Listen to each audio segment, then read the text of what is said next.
Como vedes, está a lastra e logo está a tirada onde tira o xogador, que está a 5 metros, que chamamos friti.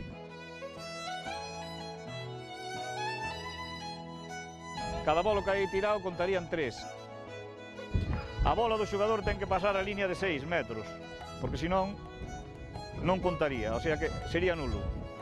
Logo, cada vez que pasa a línea de 6 metros, unha línea que ou se fai reta ou circular, antes eran sempre circular, e despois desa mesma línea volvíase a tirar de retroceso para atrás. Ese pasaría a línea de 6, aquí serían 6 puntos, e aquel pasaría de 10, serían 16 puntos. E ten dereito ao retroceso porque lle pasou a línea de 6 metros. Agora fai o retroceso que o pode facer na línea circular esa.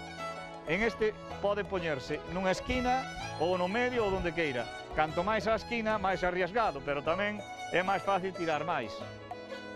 E cada un que tire aí serían 3 puntos.